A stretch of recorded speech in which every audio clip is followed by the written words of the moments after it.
30 years of the best sports talk in Middle Tennessee, featuring Tennessee Radio Hall of Famer George Plaster, Tennessee Sports Hall of Fame coach Watson Brown, and Young Guns Billy Derrick.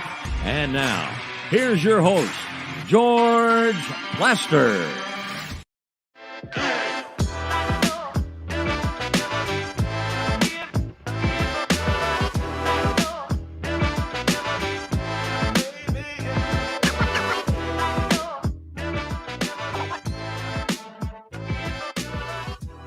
Hello again, everybody. Welcome in.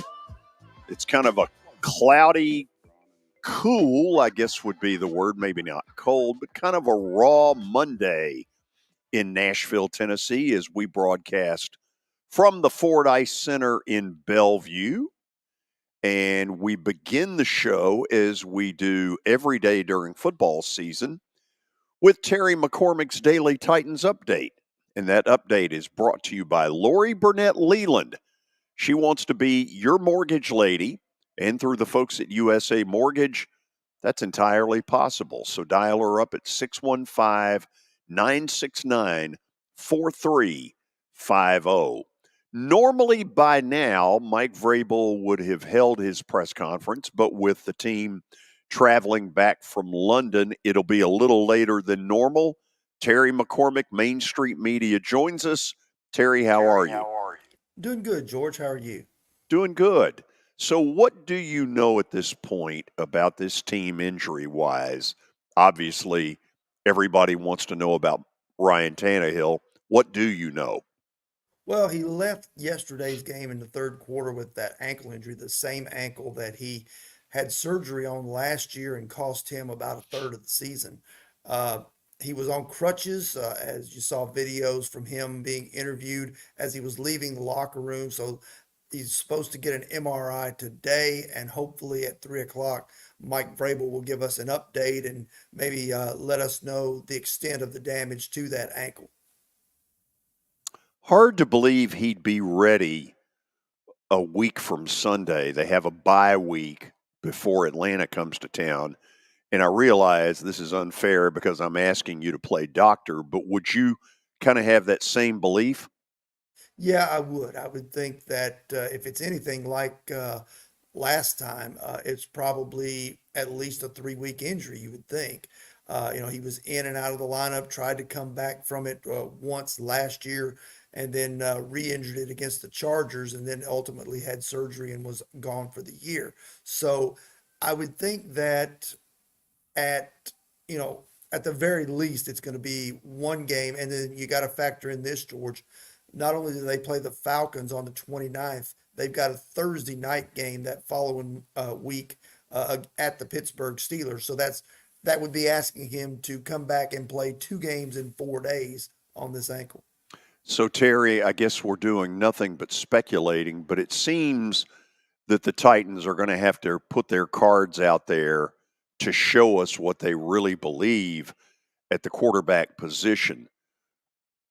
Everybody's kind of asking the question, if not now, when, on Will Levis. What is their rub on him? Well, it's interesting. I wrote about this last week about Will Levis kind of just having to wait in the shadows and work behind the scenes, trying to get himself up to speed to where he can operate an NFL offense and be ready to go. It's a learning curve for any rookie quarterback, George, and he did have the added advantage of playing in a pro system at Kentucky. But there's still big differences when you come from college to the NFL. And unfortunately, because of that quad injury, he did not get the preseason work that he needed. And now that the Titans are prepping for games every week, it's a situation where he doesn't get the practice reps unless it's running the scout team. And sometimes when you run the scout team, you're asked to throw the ball in a certain place, whether it's advised or not, in terms of, the smart play, because you're trying to give the defense the look of, as in last week, like, what would Lamar Jackson do in this situation? What are his tendencies? So you don't really get to show your own skill as much in those type settings because you're trying to imitate the guy that they're preparing against. Yeah. I'll admit I'm not buying any of it. Kenny Pickett, they were able to do that in Pittsburgh. Any number of quarterbacks have been able to play. I'm not saying I don't buy what you're putting out there. I'm saying I'm not buying the whole deal. It's time to see what this kid's got. I don't disagree. And I'll give you a couple of reasons for that, George. One, they need to see what Will Levis is or is not, and see if he is the answer at quarterback. Because if he's not, then they've got to go into this offseason either looking for a veteran free agent or drafting another guy at the position. I think they kind of have an idea of what Malik Willis is, what he can be or what he can't be. They have no idea on Will Levis yet because he hasn't played a down in a regular season game. So, to my way of thinking, this is their opportunity. If Tannehill is going to miss any amount of time, this is their opportunity to get Will Levis ready because where's the situation going to be any better? A bye week to prepare, a home game so that there won't be the distractions of having to play on the road in a hostile environment. It would set up it seemingly to me to be the perfect chance to see what this kid can do. Would it be fair to say, Terry, they don't trust Malik Willis? Well, here's what I see out of Malik Willis, and he's still got a lot of that liberty in him where he was running around trying to make something happen. And a certain amount of that is great because you want mobility, you want a guy who can make off schedule plays. But you saw again yesterday, he held the ball too long, he took a sack, didn't get out of bounds, didn't throw a ball away when he needed to. His final stats look better than maybe they normally would have because of the long screen pass that he had to Tajay Spears. So I can't take that away from him. But so far in what I've seen from Malik Willis, and tell me if you disagree, George, but I see a lot of the same things that I saw from other guys who've been, quarterback hopefuls here before, whether that was Vince Young or Jake Locker or Zach Mettenberger. Occasionally you would see the flash and you would say, this guy has a chance. And then something would happen and a play would occur and it would undo the good thought that you had because it was a mistake and you're like, that can't happen. Terry, we'll get a lot deeper into this when you come on Wednesday. Terry's going to be with us the entire 2 o'clock hour. Very much look forward to that. And as always, appreciate the time. No problem, George. Thanks for having me. Terry McCormick's Daily Titans Update brought to you by Lori Burnett Leland. She wants to be your mortgage lady. And through the folks at USA Mortgage, that absolutely can happen.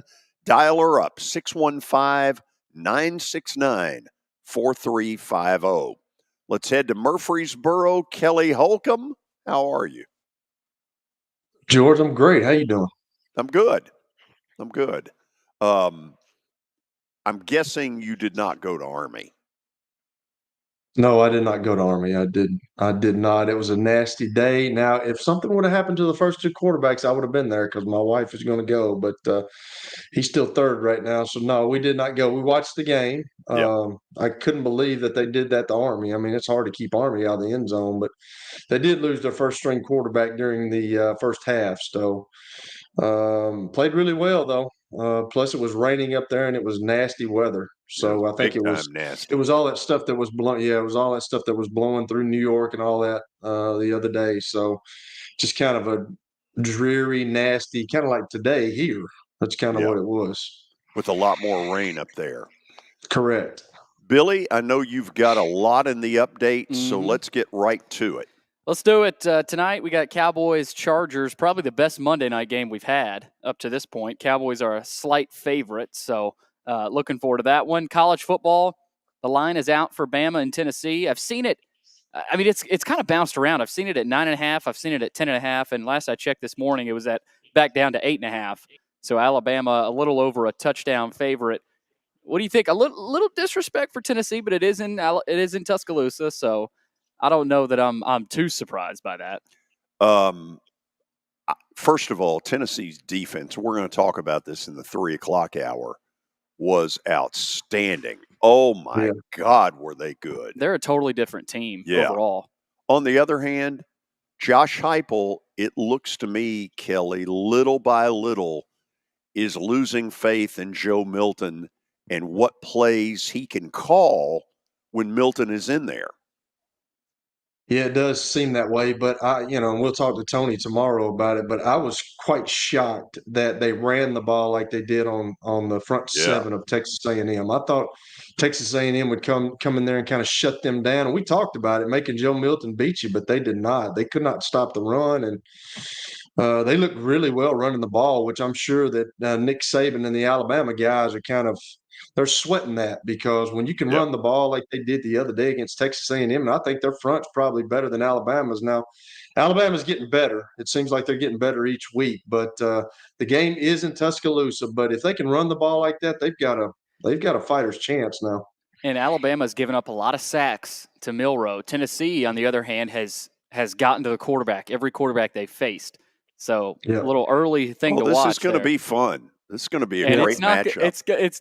They might not even get to 50 total. What they hit, Tennessee had 52, Alabama had 49 last year. This is going to be a knockdown dragout, I think. This is going to be more of the A&M kind of game. Yeah. Well, over to Vandy, they've got a bye this week. I think they need that. They looked better against Georgia. I'm sure we'll get it's the best they've played all year. Yeah, I think it's a good sign heading into a bye. And Kelly, both what we said was just strap it up, and go play. And I thought they did that. Play ball. Yeah, I do too. I was quite shocked just watching the bottom line. And did y'all go to the game? Did y'all go to the game? I did. Yep. Yeah, I checked in on a little bit of it, but I thought Ken Seals was the one that was in there. I thought he played pretty well. Yeah. They let him air it out, and the offense looked better. Yeah, he's not making big mistakes, and that's been helpful. Yeah, he'll keep them mid-game. So they've got Ole Miss in a couple of weeks in Oxford. That's the night game on the SEC Network down there here in a couple of weeks. And then Tennessee and Kentucky, that's been announced in Lexington as a 6 o'clock kick on ESPN. So bring it on. Yeah, Kentucky, boy, they did not look very good. After that fake punt from Mizzou, the whole game flipped. So I'm sure we'll get to that. Meanwhile, back to Georgia, Vandy. Brock Bowers is going to have surgery on his injured left ankle today. He suffered a high ankle sprain against Vandy and did not return. They expect a full recovery, but they don't know how long it's going to take. And tightrope surgery is what he's having. It usually takes about 4 to 6 weeks. So, he's not going to play the rest of the regular season. If anything, back to maybe a playoff berth if Georgia gets there, which I think we would expect. But now, this is a tough part of their schedule. Now they've got no Brock Bowers, and you saw what they looked. This is when they need him. Yeah, they looked a lot different in that second half. I know they played conservative, but without Brock Bowers, it's going to get tougher for Georgia. Oh yeah, sorry, George. Go ahead. No, go ahead. Is that the same kind of surgery that Tua had to try to speed up the recovery? Because those high ankle sprains are pretty tough. I remember having one, and they're really tough. And now they're starting to surgically repair them so they can come back faster. Yep, you're exactly right, Kelly. Tightrope surgery involves using surgical thread instead of metal screws, and it's designed to accelerate it. So, their focus is getting him back. But if you're Brock Bowers, you'll have to make a decision on, if it gets too late, is it really worth it? You're a top 5 pick. So, it depends probably on, what's their level of chance at a three-peat. Yeah, it's going to get really interesting with Bowers and that decision. I hate that it got to this. Yeah, another bad injury, Wisconsin quarterback Tanner Mordecai broke his throwing hand against Iowa this weekend. He had surgery yesterday. They had put a pin in his hand, and he's expected to be out for the immediate future. And he was a guy that transferred from SMU. He's a senior. Wisconsin's going to really struggle without him. They were already struggling. Yeah. But now it's going to get even worse. So we'll see what happens with the Badgers. Baseball tonight, Game 2, Rangers and Astros, 3:40 on Fox. Rangers lead that series 1-0. Montgomery lit them up, and the Rangers have not lost a playoff game yet. I saw Jordan Montgomery pitch in St. Louis earlier this year when I went up to Busch Stadium. He's done really well with the Rangers. Good for him. Good for the Rangers. And you got a couple of good pitching matchups tonight. Eovaldi's going for the Rangers, Framber Valdez for the Astros, and then Framber Valdez. And then tonight, Game 1 in Philly, D-backs and Phillies, the battle of the Zacks, Zach Gallen and Zach Wheeler. Zach's, both of them are pretty darn good. Yeah. And whoever wins tonight, you've got that edge because it's going to be a while until you see both these Zachs again for either of these teams. So yeah. we'll see about that. Not as enthusiastic as I could be. You going to be watching the rest of these playoffs? Oh yeah. A lot of people kind of pitch in. Baseball deserves better from me. I know a lot of fans that if their team loses, they're out. No. I mean, they're not watching. We got some news in Carolina. Frank Reich is going to give up play calling to offensive coordinator Thomas Brown, and it didn't look good. It hasn't looked good so far with Bryce Young. But it Brown, seldom looks good when you're 0-6. I didn't realize they were actually 0-6. They're wow. 0-6. But Brown becomes the third black offensive coordinator currently in the NFL. So joining Eric Bieniemy and Brian Johnson of the Frank Eagles. Reich is getting some heat from front office, I'm sure, to say, hey, you're either going to get fired or you got to do something different. Yeah. Figure it out. And if he ends up getting rehired somewhere, what would that be, Kelly? I don't know. That would be the third Reich. Oh, gosh, here we go. I knew you. I should have known that. We've heard that too before. Easy. Yeah, too easy. Too easy. Little college hoops coming up. The AP poll, the first AP poll is out. It's October. Who gives a damn? Well, George, the SEC has 5 teams in the top 25. They lead out of all conferences. So it's October. Who gives a damn? Who cares? Who cares? So who all's in there? We've got, let's see here, Kansas number 1, Duke number 2, Purdue at 3, Michigan State 4, Marquette 5, Tennessee number 9. Where's FAU? FAU number 10. Okay, they should be. Yep. So FAU number 10, A&M, Kentucky, Alabama up there. The SEC is, they've improved so much. They used to be a 2-team type league. Yeah, but it just means more. It just means more, even in basketball. I can't tell. That's all I got, George. That's it? Yep. Okay.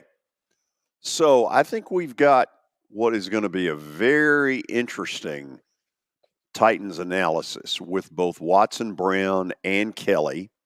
We'll get into the whole quarterback question because that is the water cooler talk around the Nashville, Middle Tennessee area, which is if Ryan Tannehill can't play, don't you have to find out about Will Levis?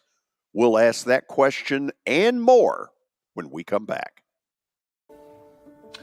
It was the most horrible experience that any mother could ever go through.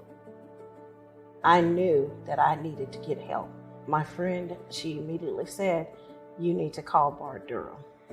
And you guys were there within an hour. You guys are like family for us. Yeah, sure is nice to connect with the people that you're doing your best to help. Year number 2 of the Plaster and Friends Celebrity Bowling Night was awesome. And the reason is really simple. I chose Strike and Spare, and they were amazing. They have great food, great bowling, and a staff that is truly ready to go the extra mile to help you. They have 5 family fun centers in the area to choose from, and for more info, go to strikeandspare.com or call them at 615-824-5685. As the trusted premier custom home builder in Middle Tennessee, Donnelly Timmons has over 20 years of experience in the industry. Whether you're looking to build your dream home or renovate your current home, their team will ensure that every client and every remodel is unique, luxurious, and completed on time within budget. Founders Dustin Timmons and Joey Donnelly have over 25 years of construction experience in the Nashville area. Together, they have completed projects in Forest Hills, Oak Hill, Green Hills, Franklin, and Brentwood. Dustin and Joey believe that communication is the most important aspect of all construction projects. Therefore, they personally manage each project themselves and are involved in job site activities on a daily basis. Their commitment to quality and integrity has earned them an outstanding reputation among their clients. Contact them to set an appointment for a free consultation or to view some of their completed projects. Give them a call at 615-456-7983 or log on to DonleyTimmons.com. I'm Watson Brown. I'm Kelly Holcomb. I'm Billy Derrick. We're the George Plaster Show. We've been Nashville's best sports talk for the last 30 years. And you know what? We still are. Catch us live weekdays from 2 to 4 p.m. Central Time in Nashville on YouTube, Twitter, and Facebook. Also, the podcast version is available on Spotify and Apple Podcasts. Looking for more than just awards and trophies? Southern Trophy House is your one-stop solution. For over 60 years, their team has created lasting impressions with a personalized touch. From embroidery to screen-printed apparel to corporate awards, signs, and name badges, they have everything you need to keep your brand shining bright. With their knowledgeable customer service team, you can relax as they create, produce, pack, and ship merchandise and awards on time and on budget. That includes etched crystal awards, custom-cut acrylic name badges, embroidered Richardson ball caps, banners, screen-printed T-shirts, laser-engraved Yeti cups, and knives. Recognize your hard-working team from Southern Trophy House, where they do their best to help you recognize your best. Located at 2705 Nolensville Pike in Nashville, give them a holler, 615-256-7295. Visit southerntrophy.com. Southern Trophy House, for all your personalization and recognition needs.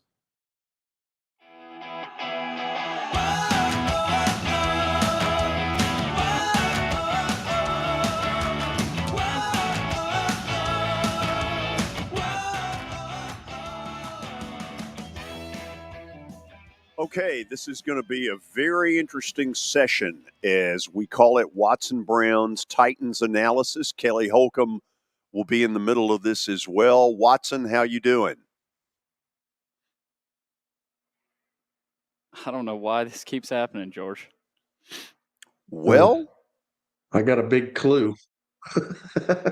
Wow. I mean, this is just something. Wow. Talk Hello. about a pile. There we go. There he is. Watson, how are you?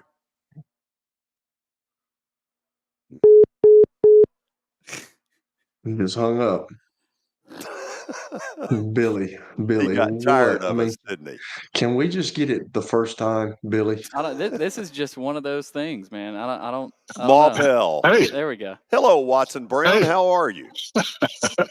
second time's always the charm. And you know, Yeah. if I'd have had a second chance in calling plays all my life, I'd have been a hell of a lot better. Ain't no doubt about it. I don't doubt that. So I want to get right to the core issue that everybody's talking about and get both of you to weigh in. I'm going to go on the assumption, and this is a little dangerous, that Ryan Tannehill will not be able to play a week from Sunday. Remember, they have the bye week. So it's a week Right. from Sunday, October 29th, against the Atlanta Falcons. Watson, this seems like the time to find out about Will Levis. It also seems like both of these quarterbacks will be given a very obvious signal depending on what Mike Vrabel does. Talk to me about what the message is that would be sent to either quarterback depending on the decision. You know, I don't know that they know decision today.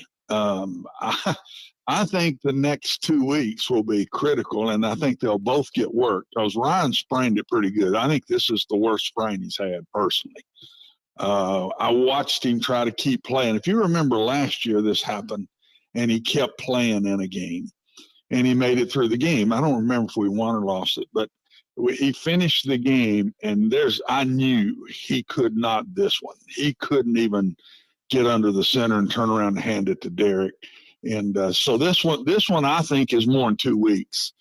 So I think don't think they've got a decision because Will Levis didn't go through the preseason. They just have not seen him. So they're going to put them both to work in the next 2 weeks, and before the next game against the Falcons, they'll make a call. And it's easy, George, to me. When they make the call, the other one pretty much knows. I'm going to sit and watch now, and will be traded if he does a good job. The other one better not sit there and pout, because it's by no means etched in stone that the one he picks is going to do a really good job when he goes out there, because I don't think Will Levis is any more ready to play than Malik Willis was or is right now. And Malik's had a year on him, but I don't think Will Levis will be any better than Malik right now. He has more talent, more ability to throw the ball, but he is so green because he's had no work. He's been number 3 since he came back. So he's had no work. The Titans are in a tough spot, George and Kelly. They're having to go to somebody, and neither one of them are ready to play yet. Kelly, what's the signal that's being sent to either or both? I'm not sure right yet. I'm sure that they've both been told that, hey, we got to see where Ryan is. Obviously, they're still, coming back, worried about all the stuff that happened during the game. They're still looking at the tape. They're obviously worried about Ryan, but I think they both have to be ready, and I think they've both been told that they have to be ready. So I don't know. I'm kind of like Terry McCormick, though. I think Malik Willis has gotten better, but some of the things that happened last year when he got thrown into that situation kind of popped up the other day when he was put into the game again. Just holding on to the ball too long. You've got to be willing to make a decision and live with it, George. And that's what I think that Malik is. He was in college. He went to Liberty, obviously, and he could use his athletic ability. But when you get in the National Football League, man, you've got to be able to make decisions throwing the ball. And it still looks like he's not there yet. He wants to see it open instead of throwing it open. And I'm like, Coach, they've got a really tough decision. They've got a really tough deal. And I said this months ago, like, what happens if Ryan Tannehill goes down? I don't know. I know that they drafted Will Levis. They drafted Malik Willis, a year ago. So I don't know. They're in a tough situation right now, George, and somebody's going to have to separate themselves when they go to practice these next 2 weeks and figure it out if Tannehill cannot come back. But is it the same foot that he hurt last year? Yes. Do we know? The same ankle. Yes. It is the same ankle. I don't know if I'm on. I don't know if I'm on, but yes, it's the same ankle. You are. Yeah. That's not good, George. It's really not. I mean, if he's having a recurring problem with that ankle, that's probably going to be. He might miss the rest of the season. I don't want to speculate, but like, it didn't look good when he was walking off yesterday, and when he came out, he was in a boot and he was on crutches. So that's kind of tough, and we're going to find out about these other two guys pretty quick. George, these high ankle sprains. I mean, Brock Bowers has just had surgery on one, and they're saying 4 to 6 weeks on it. They're tough, man. That is the toughest non-surgical injury I think to come back from, so this could be a while, and I think they know it. They've got so many problems right now that they don't even know where to turn. In my opinion, it's tough. It's tough watching them. They tantalize you. They'll kind of hang around. You keep pulling. Well, they're going to pull this out. And 9 of 11 they've lost, and I think every one of them, but maybe one. We got bombed up at Cleveland, but I think most of these games are very close games that we're losing, and it's tough, man. Yeah, it's actually 11 out of 13, but who's counting? 11 out of 13. Watson, Let me start this one with you. If we're getting close to the end for Ryan Tannehill, don't we have to admit that in the last 2 years, the Titans really have not done right by him? They trade his biggest weapon besides Derrick Henry in A.J. Brown, and they have saddled him with an offensive line that you wouldn't wish on your worst enemy. No, it's been hard, and he catches the grief. It's always the head coach and the quarterback. Well, our head coach hasn't caught a lot yet, so it's all on the quarterback. And there have been some really tough decisions made around him. Every time I watch A.J. Brown play, I just cringe. Everything started downhill for us on that move, and probably cost the guy his job. That trade probably cost the GM his job. He's not just a playmaker. He is tough, competitive, spirited. I mean, he just rubs off on you. Sometimes in the wrong way, most of the time in the right way. Because I mean, he don't back down from anything. Very physical. And this offense has to have one of those guys, George. You can't run this offense without a bona fide wide receiver. And since then, I don't think we've had one. Hopkins is a good player now, but he's not what he used to be. He does not have the getaway speed. He doesn't have the burst he used to have. He still has all the other skills, but he doesn't have that burst, and he doesn't scare you to the point that everybody's not afraid to stick everybody up there on the line of scrimmage. And this offensive line, I mean, there's been so many bad mistakes made. One big one to me, how in the world do you let Schwartz go? How in the world do you do that? I mean, this guy has been successful defensive guy in this league for a long time. Did you read all the quotes from different people that, I mean, look at what he's done to Shanahan himself at different places he's been, and his spirit. I mean, the Browns players have just got so much confidence and so much grit, defensive players, so much confidence, so much grit. I don't know what technically he's doing, but he just rubs off in such a aggressive, positive way.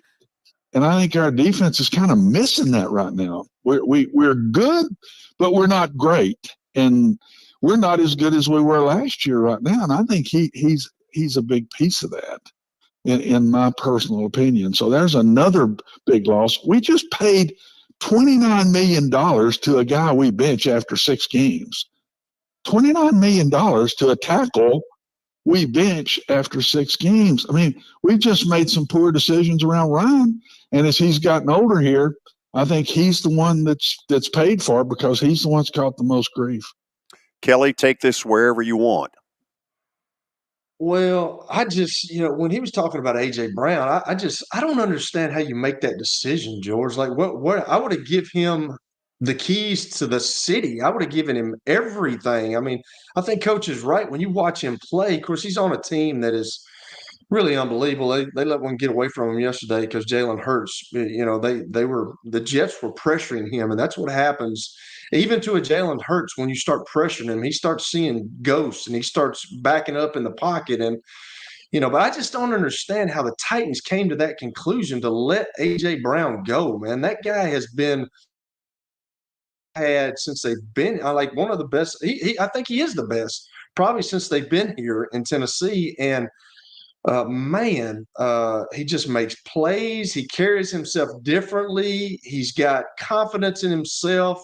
He can go make hard catches. He can have people like yesterday. He made a couple of catches. That one on the sideline was tremendous. And then there was one over the middle where there was a guy hanging on him, and his hands are so strong. He makes the catches. I think Coach is right. I think that's kind of where it's gone downhill from. And just watching them yesterday, and I keep saying it, like, who on that offense scares you, George? Nobody scares you. And everybody, they put some emphasis on getting the ball to Derrick Henry yesterday, but if you can't block for Derrick Henry, then he's not really going to get going like you want him to go. So I don't know. They're in a tough spot right now. They've got their leader on offense kind of banged up. We'll see what all the MRI stuff shows, but it's not going well. Now defensively, I thought they played pretty good yesterday. They held the Baltimore Ravens. When they get in the red zone, Baltimore's pretty tough to stop with Lamar Jackson. And I think they had a 16-point-something rating in the red zone yesterday. So they did a really good job. And the defense is playing well, but man, just who on offense scares you? And I don't know, George, as you're watching that play right there. I mean, they're giving up too many big plays. They're having to have Stonehouse make the tackle on that. But right now, it's just I look at them and I'm like, where are the wins? Because I thought they've kind of run this division for 3 or 4 years, and now they seem like they're the worst team in the division. I mean, Jacksonville's getting better. Houston's winning games. I think the Indianapolis Colts are going to get better. I think they've got a play caller and their head coach who's really good. I think he brings a confidence to their team. So it's going to be tough from here on out for the Titans, George. Really is. Watson, yesterday, not that they needed this, but they sprung some leaks in special teams. We saw the long punt return, and then Kyle Phillips drops the punt on or about the 1 yard line, almost at the gun at the end of the second quarter, which cost the Titans 3 points to make it 18-3 at the intermission. This is what we know. They're not good enough to be able to absorb that against really good teams. No, all their games are close. It's their style of play, and the NFL games are close. It's just the way it is, and it is very true. It's not like college football. On any given day, anybody can beat anybody, and especially with an injury here or there, and a team that's pumped to play somebody that's just come off a big one like the 49ers. You catch a team that for some reason they lose a couple of linemen like the Eagles did yesterday, and they can't run the ball. And to me, Jalen is a little bit like our quarterback. He throws certain passes better than others, and when you make him throw it 45 times, it's tough. And so that's the stuff that goes on. That's why the Titans are always in close games. Their style of play and just the history of the league. And so you cannot make the mistakes. One or two little mistakes can really be magnified in these close games like this. And it's just like the punt before the half. It's not only 3 points. It's tough mentally going into the locker room. And everybody's sitting there saying they should have told him not to catch it. Yes, they could have done that. What I always told my guy is if you have to, in that situation, late in the half or something, I said, if you have to fair catch it, let it go. If it's coming at you in a line drive and you can run with it, take off and see if you can score. And so I'm not like everybody that I was reading that he should have let it go. I never taught my guy that. Now, if we're ahead late in the game or something, I would say just get away from the ball. I probably wouldn't even put him back there. Just let the ball bounce around. But I didn't do that as a head coach in 32 years. I always said, and I coached the punt returners, and I always said, if you got a fair catch it, let it go. If you got one coming at you can run with, and you catch it clean and you can go, it's just like a Hail Mary. Give it a shot and see if you can run it back for a touchdown. And you tried to catch the ball. You catch the ball up at your numbers, George and Kelly. It's where you do as a punt returner. Your hands are cuffed underneath, and you catch it up at your numbers. He caught the ball down at his kneecaps. Anytime you catch it that low, you lose sight of the ball when it gets to your hands, and that's what creates those fumbles. So it was a little bit of a technical thing, and yes, somebody probably should have told him, if you're going to fair catch it, just let it go. Let it bounce into the end zone. There's 12 seconds to go in the half. Kelly? Well, you just got to understand situations like that. It's just like last night in the Buffalo-New York Giants game right before the half. I mean, Tyrod Taylor's been in the league for 10 years, and then he alerts, like, you have no timeouts. I know you're on the 1 yard line, but you have no timeouts. You can't run the ball right there because if they stop you, that's just not good situational awareness right there. And I know Brian Daboll was he went off. Yeah, he went off on him, but that's also coaching too. Like, you can't give him an option. Yeah, why do you Like, give that option? Yeah, you've probably been working that all week, and you say, I don't care if they give us this situation, we're going to alert it to a run. Well, you can't give him that option. You got to say, hey, here's the deal. Now, we don't have any timeouts. When I was in Indianapolis, we went over that ad nauseum, man, talking about, like, you got 13 seconds to run a play. Like, if it's 13 seconds, 16 seconds, you can run a play. If it's under that, you cannot do it. So they were at 10 seconds. So it's just situational awareness, and that's what Kyle Phillips has to understand. Like, it's right before the half. we want to go in here with a positive vibe. Like if you don't think you can catch that ball, just let it go. Just let it go. But guys live and learn. They experience things. They make mistakes, and that's part of the game. When you make too many mistakes, you're going to get beat. And that's kind of what happened in that situation yesterday. Watson, let me ask this. George, Rick, I'll let you ask, and let me quick comment on that. It cost Seattle a Super Bowl.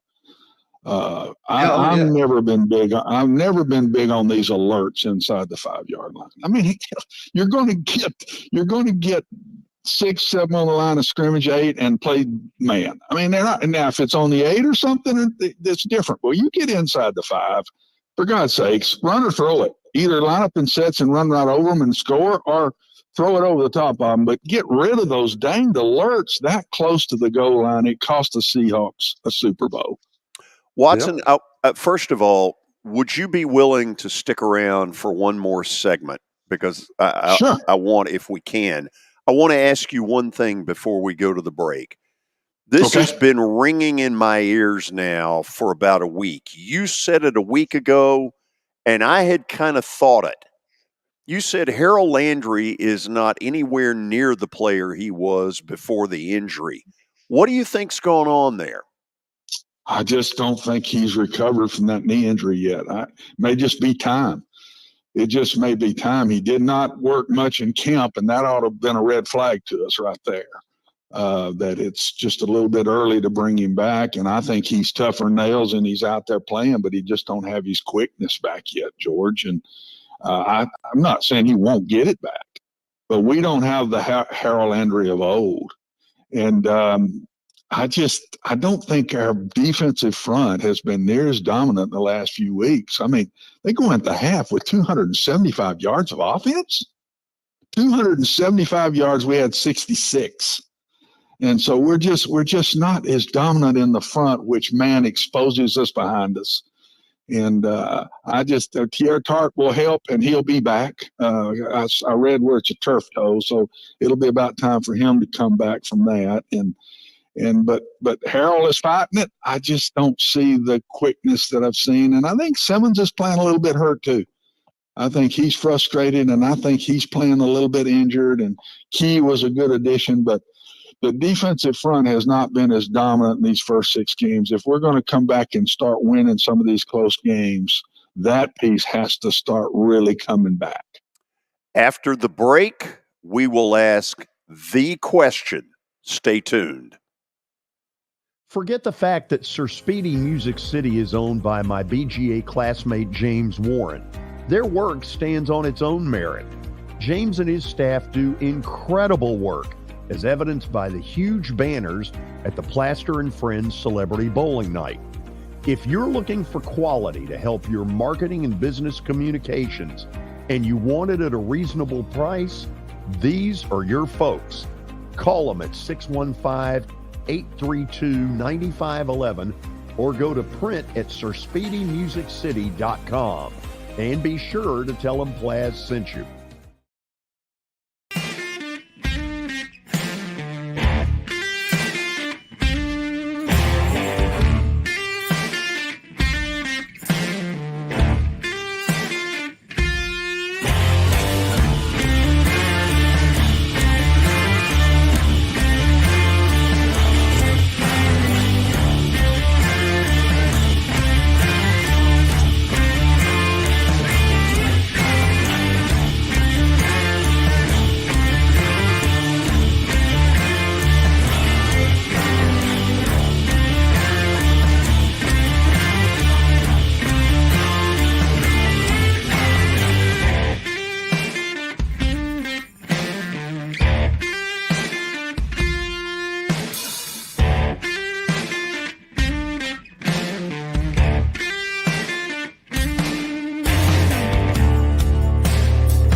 Family owned and operated for more than 2 decades, Alaco Fine Wood Floors is Nashville and Middle Tennessee's choice for premium quality hardwood floors.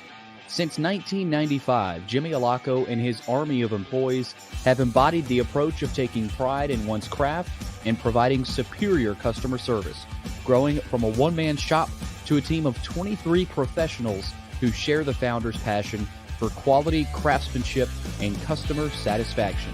If you are interested in contacting them, you can find their headquarters at 2505 Winford Avenue in Berry Hill, or give them a call at 615-356-0303. Again, that's 615-356-0303, or log on to alacofinewoodfloors.com. Alaco Fine Wood Floors, serving Middle Tennessee's hardwood flooring needs since 1995. Over the years, more men have started to seek help for hormone deficiencies and imbalances, and Dr. Jeffrey Lodge and wife Daphne, along with their experienced staff, give men the treatment required to improve their quality of life, improve your immune system, energy level, cognitive function, and more. There's no better time to achieve a healthy lifestyle. What are you waiting for?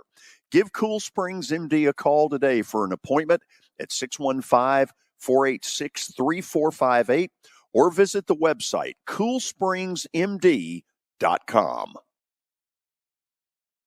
For over 35 years, Wilson Bank & Trust has been committed to providing customized banking solutions to help individuals, families, and businesses in Tennessee achieve their goals. As your full-service community bank, we are proud to offer loans with competitive rates, local decision-making, and fast, friendly service from our experienced lenders. No matter where you are on your financial journey, Wilson Bank & Trust is ready to help you take the next step. Visit your nearest Wilson Bank & Trust office or online at wilsonbank.com to get started today. Member FDIC, Equal Housing Lender.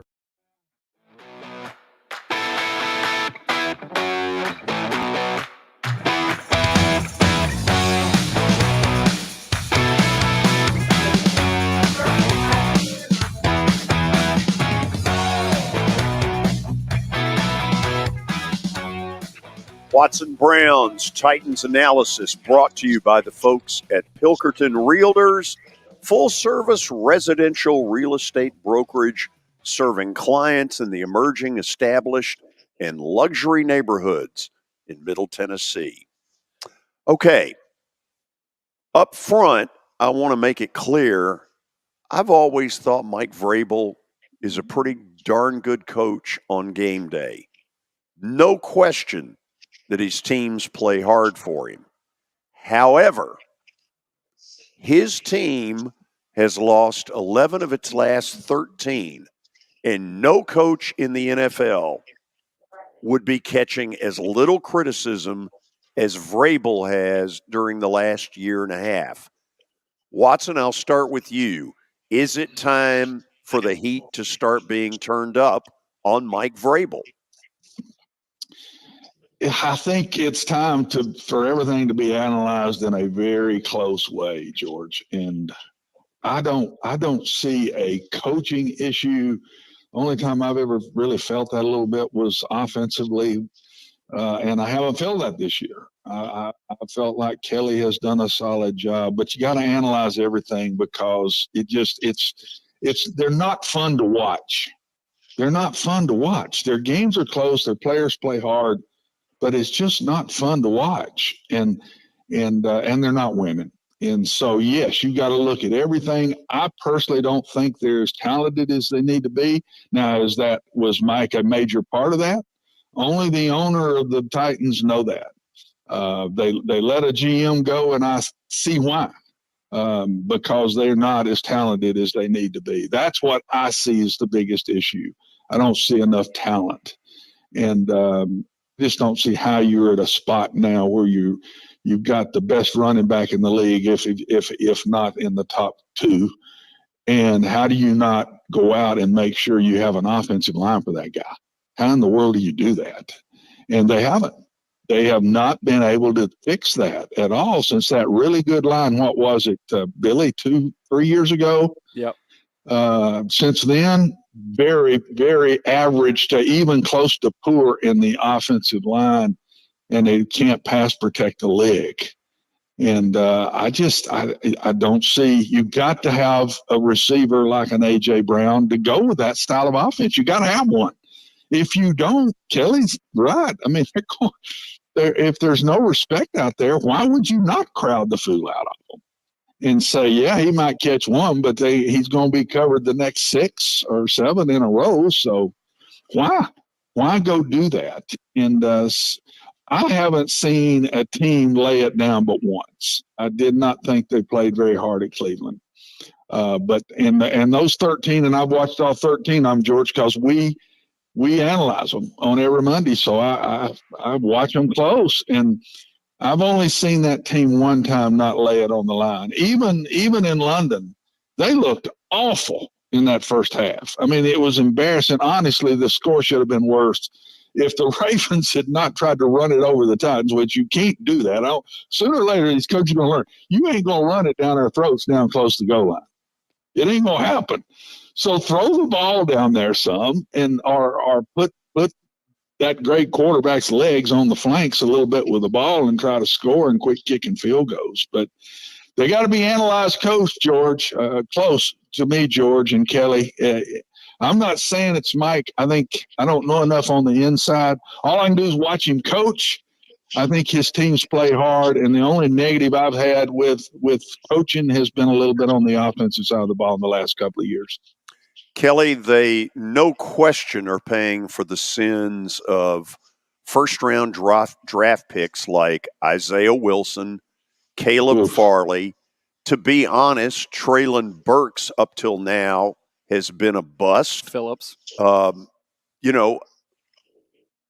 Vrabel's in those rooms. I mean, it can't all be tossed on John Robinson in a neat, tidy, he was the total problem. He's not.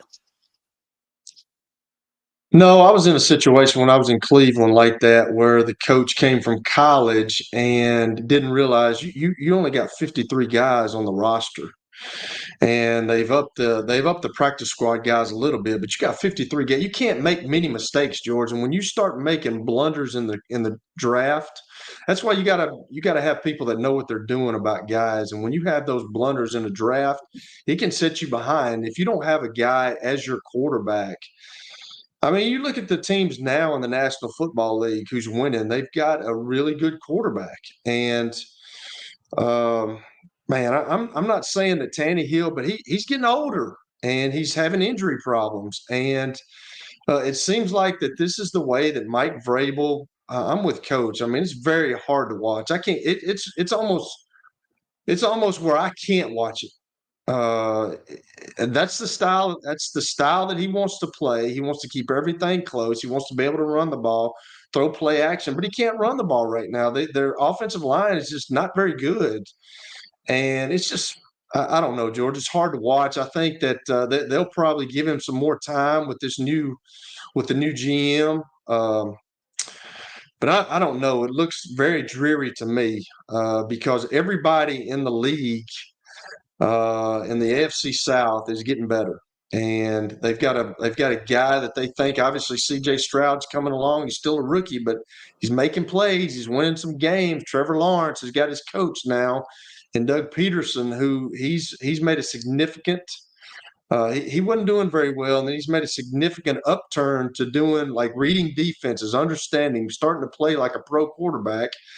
And then I think the coach at Indianapolis is really good. So I don't know, George. This is a tough business, and you're absolutely right. There's not really many people saying anything about him, but when you've lost 11 out of 13, you got to start looking, and you got to start asking some questions if you're the owner of a team and saying, "What's going on, fellas?" Like Amy. we look abysmal on offense. We cannot run the ball. Yesterday, I mean, they got down there on the first drive, and I think the Westbrook Akine kid, dropped a pass in the end zone. Well, the lines and the margins are so small now with Tennessee that they can't make mistakes like that. They have to make those plays in order to win games, and they're just not making them right now, George. Guys, I appreciate both of you taking the time. It's obvious to me that Amy Strunk is going to have to get way more knee-deep into this situation because it is 11 of 13. coupled with the fact they are deathly dull to go along with it. Watson, thank you as always. Well, and tell Kelly don't stay close to the phone. He might be getting called. These quarterbacks are going. 5 went down yesterday, so. No, it's like Kelly, Tom don't Moore get close told to me. that phone, No, boy. It might challenge you to the point of just stay away from that phone, boy. I'm 50. I'm 50, Coach. I ain't doing that, brother. Ain't happening. No, you're smart enough to stay away from that. 50's not as old as it used to seem. 50 is a baby. I don't remember 50. Hey, by the way, congrats to Mac on a great win. Looks to me like that Tez Walker can play. I think I understand why he's been fighting for him so hard. Huh? You got it. Talk to you soon. Okay. See you guys. We'll go to the break on that. Hope you all enjoyed the analysis that these guys put out there. After the break, we'll get a stat of the day that we're likely to bomb on, and then a weekend of college football, and we'll start it in Knoxville, where the defense was incredible. Stay tuned. Convenience and value, 2 words that we expect when we do business. Our goal at JHA Company is to deliver just that, both to our school partners and to our customers. Whether you're purchasing photos, yearbooks, class jewelry, letter jackets, school spirit wear, or senior graduation products, we strive to make the experience easy, convenient, and cost-effective. Find out more at jhacompany.com or call 615-867-6345 for more information. JHA, one source, one company. You were in a crash. Yeah. Your kids were in the car with you. We're very lucky to even be telling this story to you. Nikki treated us like family, and she was very caring and loving, and I'm just so grateful for that. She was somebody I could trust, and being a veteran, that's so important to me. My kids are going to have a better life now because I don't have to worry about those expenses that we were out. Your family has really created a legacy of trust, and I would recommend you to anyone. Star Physical Therapy was established in 1997 with one great mission: to serve. If you're hurting, don't wait to receive physical therapy. You don't need a referral to see their physical therapist, and early morning and evening appointments are available. Make the call to 615-673-1420 and get rid of that pain. Star Physical Therapy, the official health provider of Football Friday.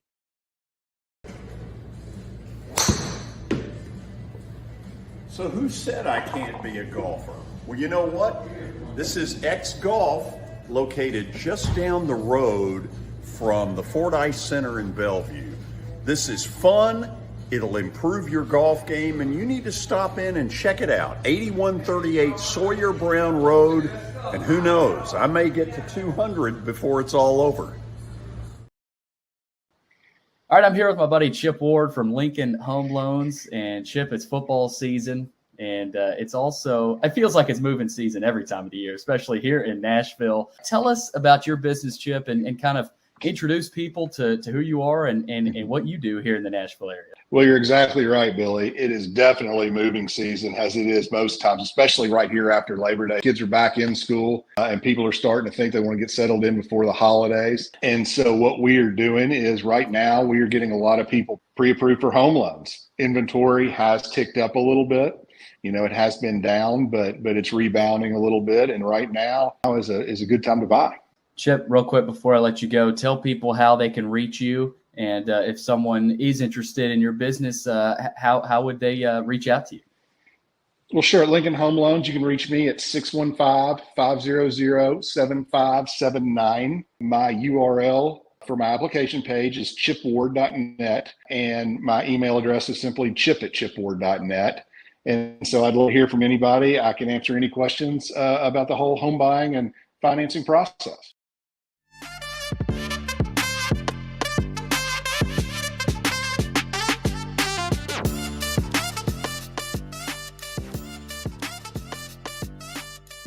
Top of the hour on a Reaction Monday, and we've got a ton of college football to react to.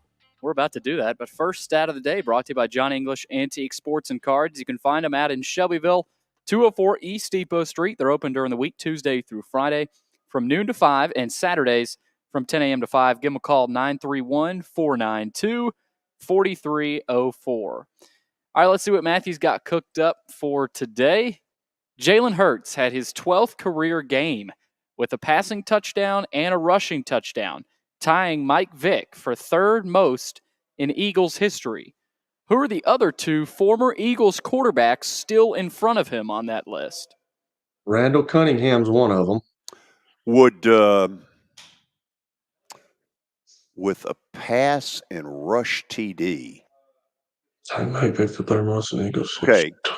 Randall Cunningham, no doubt, is one of them. He is one of them. The question would be, is it Donovan McNabb? Is it Ron Jaworski? Is it Norm Snead? I can't imagine. It's got to be Donovan McNabb. It's got to be. It's got to be Donovan McNabb. That's what we're going with, Your Honor. All right, here we go. It is correct. Yeah. Hallelujah. Finally. It's about time. Don't get all that crap. Yeah, finally, Billy, relax. You know what? I mean, he should be suspended for that. I agree. Let's suspend him. Well, maybe not. Maybe not. Y'all are good for one per week, I think. At least. Hey, relax, Billy. I'm gonna pick you up and body slam you, dude. Yeah. Grow up. Relax, Francis. Okay, are we now officially into the 3 o'clock hour? We are. Okay. Tennessee's win over A&M. Man, that was an old-fashioned, hard-nosed, grinded-out kind of game that I got to admit, Kelly, I enjoyed watching, but I also think it brought a few little storm clouds to the surface. Let's talk about it a little bit. Yeah, I think defensively, man, their defense is really, I talked about it earlier this year. I like the way their defense is going. They got guys can run, they can rush the passer, they get after it. I was just shocked, George, at how offensively Tennessee just ran over Texas A&M. And you look at Max Johnson right there. I praised Max Johnson, but man, he looked very pedestrian. He looks like I don't know. He looked like his confidence is gone. And then, you got a guy that's yelling at him like that. Jimbo Fisher is not very kind to the quarterbacks, which, there wasn't much kindness going on when I played either. So some guys can handle it, some guys can't. But, he just didn't look very good. And not very mobile for an 18, 20-year-old. And that's the thing about it. I mean, the guy can run a little bit. When he was in LSU, he won a game by being able to extend plays and make things happen. But he just did not look good the other day. But offensively, if they can run the football and they can take the pressure off Joe Milton, they still got a chance to win a lot of football games. I really believe that. But I'm kind of like you. I don't know if that leash is getting shorter with Joe Milton or they're just trying to figure out what he can do and what he can't do. He struggles with some throws. He really does. And when he tries to overpower the throw, because he can throw it through a brick wall, when he does that, he has no clue where the ball is going. If he just takes a little bit of the 12 gauge back to a 20 gauge, I mean, he can complete passes, but man, they're doing a good job of keeping the pressure off him. And I was just shocked the other day that they were able to run the ball like they did. In the telecast, Gary Danielson was very pointed in some criticism of Joe Milton, saying that in certain cases, a sixth-year senior should not have the mental breakdowns that he has. Kelly, I get, though, that what Heupel is trying to do is not make the move to Nico under the whole premise that once you make it, you can't ever go back. And it appears to me that what he's doing is he's not going to Nico, but what he's also not doing is fully opening Tennessee's playbook anymore. I mean, you can pretty well figure out there's 6 or 8 plays, and that's about it. Yeah, but George, I said this on the radio a couple of weeks ago to some guys because they were all upset about UT. When you lose 4 guys like they lost that went to the NFL, I mean, Right. that's a lot of guys from a starting 11. So you got 7 guys coming back, and plus, well, Hendon Hooker's another one. So there's 6.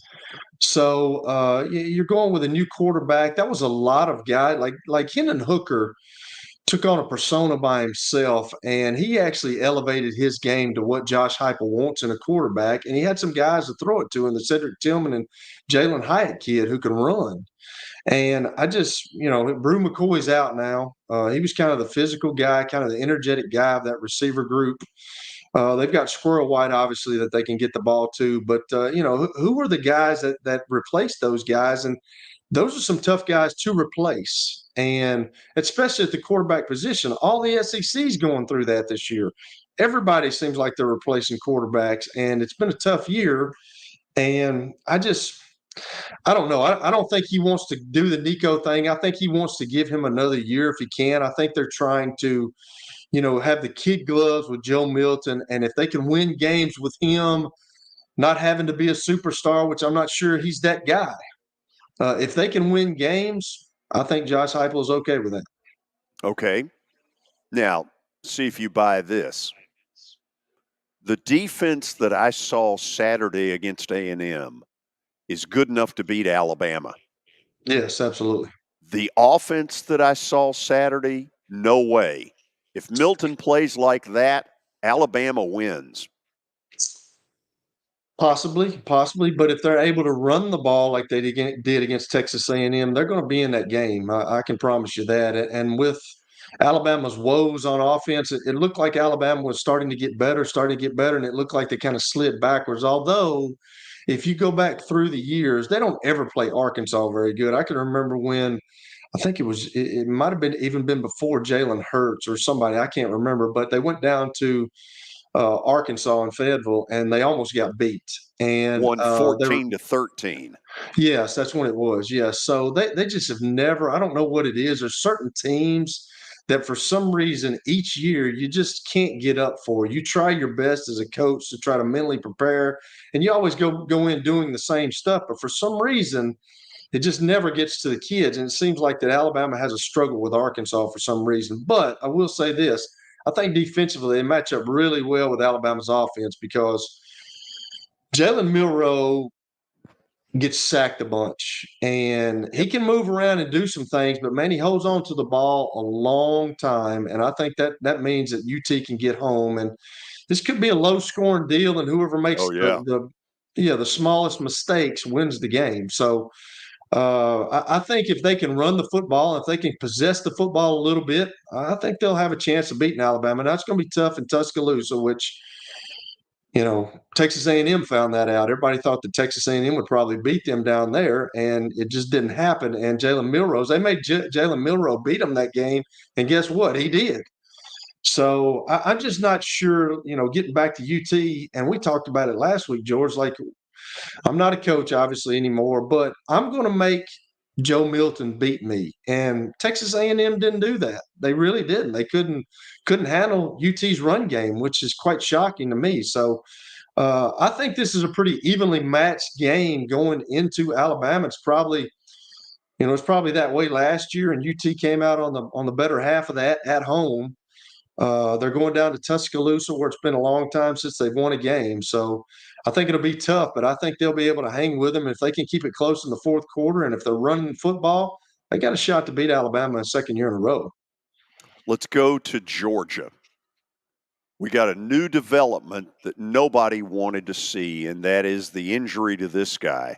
Brock Bowers has been an NFL tight end for 3 years. He's an incredible talent. He is their most explosive player. Yeah. Surgery this morning, supposedly out 4 to 6 weeks, where if you do the calendar on this, it sounds like he misses the Tennessee game in Knoxville, and it sounds like he'd be right on the border of an SEC title game in Atlanta. Also missing at Ole Miss, which is a big one too. So, Kelly, without Brock Bowers, can they keep themselves in a national title hunt? I think so. Yeah, I think they've got enough depth defensively. Don't know who's going to take. I don't think there's anybody that can take his place as a tight end, man. He's one of those generational talents where, as a freshman, he started, and you're like, golly, this dude is good. Like, there's not many tight ends that you give a jet sweep to just to get him the ball, just to get him a touch, and he's that guy. I hate that for him, but it's cliche, and coaches always talk about it. But next guy up. I don't know if you can replace him, but there's got to be somebody that steps in his shoes. Carson Beck is going to have to pick it up. Now, he looked really good 2 weeks ago in that game. I forget who they played, but he looked really good. Yeah, against Kentucky. He looked really good in that game. Obviously, his biggest weapon is gone, but you can't cry over spilled milk. I think they can still get there because I think they've still got the talented guys on both sides of the ball. They can still run the ball. They've still got guys up front. They've got guys outside that can catch it. Carson Beck's just got to manage the game, and they can stop people. So, yeah, I still think they're in the national title hopes. But, I mean, there's a lot of football needs to be played, and we're going to find out a lot about them without Brock Bowers. Okay, let me ask both of you this. Without Brock Bowers, the likelihood that Georgia loses a game is considerably larger, in my opinion. Does the committee give Georgia the benefit of the doubt, even though they've played a pretty easy schedule under the we want to see them try to three-peat? I don't know. I mean, with it being a 4, if this was a 12, we wouldn't even be talking about this, right? But it's a 4-team playoff. And I think in the SEC this year, if Georgia loses one, I think they're done because you got teams in the Pac-12. You got probably 3 teams in the Big Ten that are up for it this year. So I don't know if there'll be much leeway. I mean, I don't think they've given a ton. I mean, you've seen in years past where they look at an injury and they go, they didn't have this guy then, but they've got him now. You saw that with Jalen Waddle. I forget what year it was. Waddle was hurt really the rest of the season for Alabama, but he came back in time for the playoffs, and Alabama had him for the playoffs, and I think that was a big reason why the committee looked at it and said, okay, Waddle's been hurt, but he's back now. So maybe there's a situation like that where Bowers – eyes getting back, right around the playoff. Kelly, the committee has never had to deal with a potential three-peat. Are they going to tell a one-loss Georgia, enjoy the Sun Bowl? I don't think so. No, I think they'll be lenient on that. I think they'll put them in if they've only got one loss. I really do. I think they'll put them back in to see. But I mean, there's a lot of undefeated teams still left, so it's going to be interesting to see. But I think my simple answer is yes. I think they will be more lenient towards them, getting them into the playoffs. Maybe it's one of them deals where, hey, maybe the politics comes in. We want to see if a team can three-peat. But if they lose one, yeah, but lose two, no. Agree. Totally agree. Missouri. Pretty good. Looks to me like they took a step up, not to the Alabama and Georgia level, but more toward the top of the second tier. What do y'all think? Yeah, I totally agree. I totally agree. I think their quarterback is really good. They put it on Kentucky at Kentucky. I think they're getting better, obviously, and I think the coach has a quiet confidence about him. I think he knows that, hey, we're pretty good. We might not be able to match up against the Georgias and the Alabamas just yet. I don't know about the Alabama either. With the way Alabama's playing this year, they may give Alabama a shot. I don't know. I think they got a shot against UT. I really do. I think they got a shot against most teams they play out so far. They're going to have to play Georgia, I think. And I don't know if they can beat Georgia, but that's probably the only team that I wouldn't give them a fighter's chance to win that game. This isn't the same Drinkwitz, Missouri we're used to over the last few years. This is a physical team. They stop the run. They're bigger than I think a lot of people think they actually are. They've got those 2 receivers, Burden and Weiss. I mean, they've got a legit offense, and Brady Cook is rolling right now. So I know this win over Kentucky. I think I blame a little bit of that on Stoops. And I think his team was probably distracted this week and I think he caused it. I was fielding all those NIL phone calls for money. Yeah, and then they go and lose at home, and for the punt, that's who Drinkwitz is. The fake punt there, that's gutsy, and what a throw by the punter. I think his name is Luke Bauer, who is he was a high school. No relation to Brock. No, but he was a high school quarterback, I heard, and he's their punter, and he just slung it down there, and the receiver caught it, and that turned the whole tide for Missouri. So give credit to Drinkwitz. This is a big year for him. I mean, I think he had a lot of pressure on him, but yeah, I think Missouri, even Alabama, Kelly, I think they can compete with Alabama. They get Tennessee. I do too. They get Tennessee at home. I mean, nobody wants to play Missouri right now, especially in Columbia, where I mean that LSU game is a pretty good atmosphere. I mean, Tennessee at Missouri. Yep, that's a snake pit. No, you don't want to play Missouri in the cold and at their place. Okay, here come confessions of a sinner. I fell asleep at halftime. Colorado 29, Stanford nothing. I was still up. I didn't fall asleep, but I cut it off at 29-0. Cut it off, fall asleep. And forgot about it. So can we sort of back off just a tad? He's the greatest coach ever. Not even just a tad. I mean, I think a lot of it now from Deion, what he's been saying, can kind of go out the window, at least this year. I mean, what does this do? Look, there's no question, Kelly, that he can motivate 18 to 21-year-olds with the best of them. But 29-0 to Stanford? Yeah. What the hell? Stanford's really bad. What did he say after the game? I didn't even see things. What did he say? He said, our guys, they just don't love it. They don't love the game. And I was like, what are you talking about? Corey Hart said, I wear my sunglasses at night. And Deion, can you see out of those things at night? Put the picture back up a minute. Here's what I'm going to say, Can you see out of those? I don't know. Oh, I don't know, man. Look I don't know. Chains, I've never worn sunglasses at night. But here's all I'm going to say is he wasn't expected to do much this year, guys. They said that he wouldn't win 2 games. And he's already won 4, and he's been the talk of college football. No question. Well, but Kelly, Stanford, you can't lose to the Stanford team like that. I know, but they were supposed to win 2 games, Billy. 2 games. I think there are some people that thought they can make a bowl. I mean, I don't know about 2 games. I mean, and they might still make a bowl. They still could. Yeah, absolutely. They still could. I don't know. I think he's what college football needs. I like him. I like listening to him.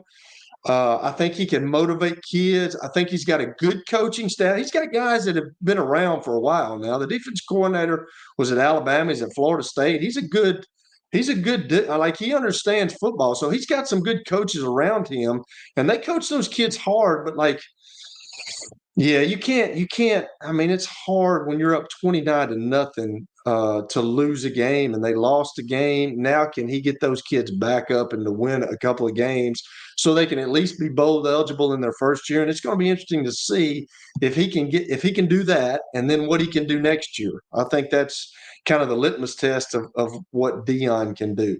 If anything, I think this tells you that bringing in all that many guys from the portal in one season and try to get to a bowl is not easy. I mean, it was in the first half. It was, but 80 new guys. I mean, that's it's remarkable. But let me ask this question. Help me with this. The son who is the quarterback. Shedeur. What's the deal about the $80,000 watch? Oh my gosh. Well, I mean, he's getting NIL money. We all know that. And everybody's using it.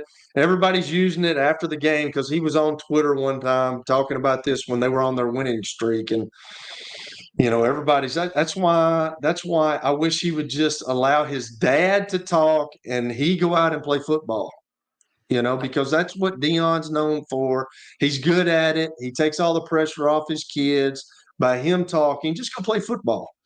At halftime, he went on Instagram, I guess on his phone in the locker room, and promoted his merch line on Instagram. Now, see, to me, that's out of control.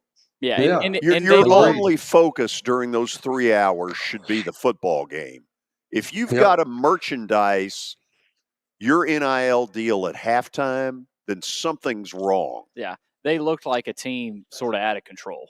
I mean, Yeah. that's what it looked like. And maybe you don't 29-0. love, and maybe you don't love it as much as your dad thinks you do. The way he I don't talks know. about his son sometimes too, it's like he'll talk all loving about him, and then he'll rip him. It's Put the picture back up. I'll ask it again. Can you see out of those at night? Never worn sunglasses at night, George. I don't know. It's a fair question. We can see clearly out of the reflection. I mean, you see everything. I mean, I guess so. Okay. Okay. How many gold whistles does he have on there? I see 2. Is there another one? Well, the only guy this week that rivals him is Bryce Harper. Harper's got a pretty considerable amount of bling bling.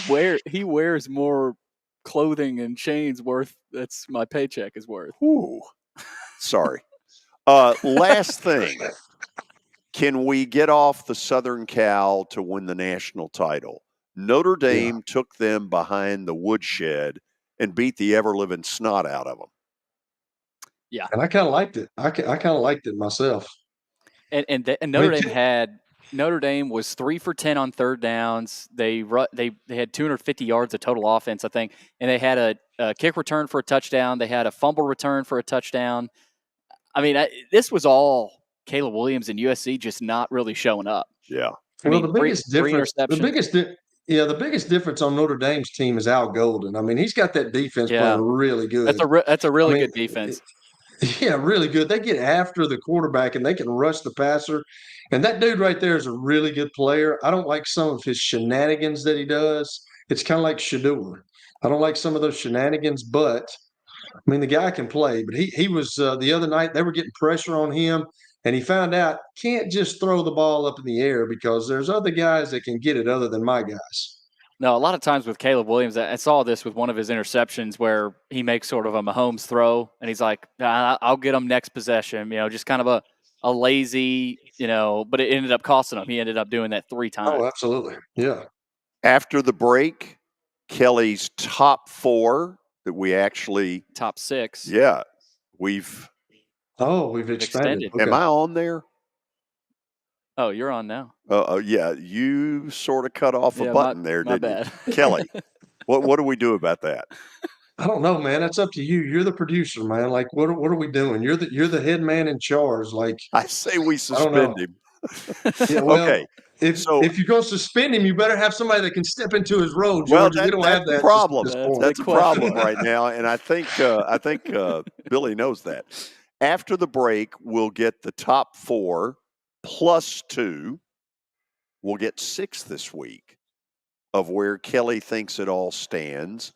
I'll give you studs and duds, and then last but not least in the show, Terry McCormick will rejoin us to give us the very latest news on Ryan Tannehill's injury. And then I'll tell you who's going to win the Monday Night Football game because I kicked butt again this weekend. Stay tuned. It was the most horrible experience that any mother could ever go through. I knew that I needed to get help. My friend, she immediately said, you need to call Bart Durham. And you guys were there within an hour. You guys are like family for us. Yeah, sure is nice to connect with the people that you're doing your best to help.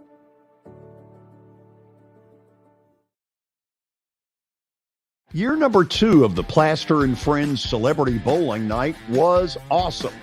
And the reason is really simple. I chose Strike and Spare, and they were amazing. They have great food, great bowling, and a staff that is truly ready to go the extra mile to help you. They have 5 family fun centers in the area to choose from, and for more info, go to strikeandspare.com or call them at 615-824-5685. As the trusted premier custom home builder in Middle Tennessee, Donnelly Timmons has over 20 years of experience in the industry. Whether you're looking to build your dream home or renovate your current home, their team will ensure that every client and every remodel is unique, luxurious, and completed on time within budget. Founders Dustin Timmons and Joey Donnelly have over 25 years of construction experience in the Nashville area. Together, they have completed projects in Forest Hills, Oak Hill, Green Hills, Franklin, and Brentwood. Dustin and Joey believe that communication is the most important aspect of all construction projects. Therefore, they personally manage each project themselves and are involved in job site activities on a daily basis. Their commitment to quality and integrity has earned them an outstanding reputation among their clients. Contact them to set an appointment for a free consultation or to view some of their completed projects. Give them a call at 615-456-7983 or log on to DonnellyTimmons.com. The George Plaster Show is Nashville's best sports talk, 2 to 4 p.m. Monday through Friday on Twitter, Facebook, and YouTube. There's a podcast version available on Spotify and Apple Podcast.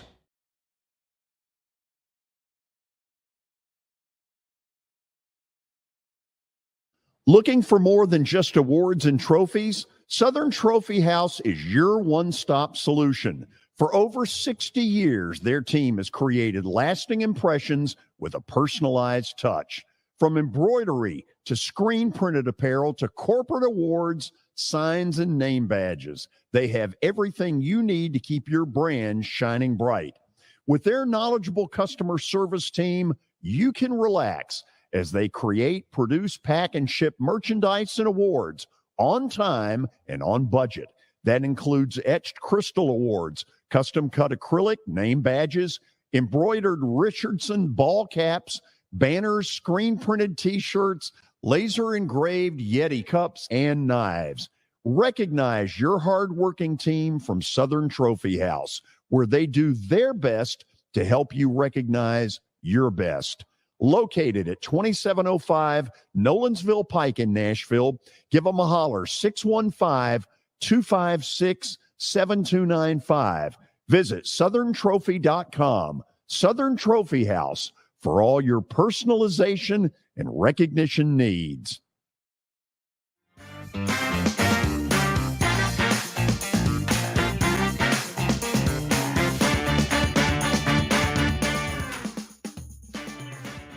So as we look here in a minute at Kelly's top four that has expanded to 6, well, apparently we're going to go ahead and do it. Do it. Do it. Kelly, talk me through it. Well, it's the same old same thing every week with Georgia. Until you beat them, I'm going to put them at number 1. Michigan may be the best team in the country. I don't know. We haven't seen much of an opponent. Hadn't seen much of opponent, many fights with them. Ohio State went to Notre Dame, beat Notre Dame, probably got away with one there. Florida State's pretty good. Washington beats Oregon. I thought Oregon was, they were trending up towards the top, and they beat them the other day. Was it a missed field goal? I think it was a missed field goal at the end, was it not? Yes. 42-yarder, I think. For what game? Yeah, 42. Oregon. Oregon, Washington. Yeah. Yeah. And the Michael Penix kid's playing really well. I mean, he's, he can throw the ball. I was watching him. He throws it from all kind of angles. Man, he made, they got that ball back and they scored in 2 plays, scored a little early, and then Bo Nix kind of brought them back and had an opportunity to win the game. So Washington is obviously making a move. And then Penn State, I think we're going to find out a lot about Penn State because they got to go to the Horseshoe in Columbus to play Ohio State this year. So they've always had problems with them. The one year that they beat them, I think they returned a blocked field goal attempt for a touchdown. So Penn State always has trouble with Ohio State. I'm not sure that Ohio State's as good as they have been, but I'm just not sure that Penn State can beat them, especially in Columbus. So that's kind of where I see it. Okay, let me ask a couple of things. Yes, sir. Is Michael Penix today the leader in the clubhouse for Heisman Trophy? Yes. An easy answer, yes. I think so. Okay. Is this a year that the committee has to put a Pac-12 team in? I don't know if they have to, but I think that the Pac-12 from top to bottom is probably the best conference in the country this year. I mean, you've got Oregon State, Washington State, and they still got UCLA who lost the other night, but USC still out there. Yeah, Arizona won a game the other night. So I think top to bottom, the Pac-12, and they're it's going to be the Pac-2 next year, which is kind of unbelievable to me. I hope they go revisit that, but they're the best. They're the best conference in the league. They've got the best quarterbacks this year in the league. Oregon's really good. They had obviously a nail biter the other day against Washington. Had college game day there, so I think the Pac-12 is really good, George. I really do. So Okay, let's say you're right, that it is the best conference this year. Can a one-loss Pac-12 get in? I don't know about a one loss. I really don't. It's been a while since they've been there.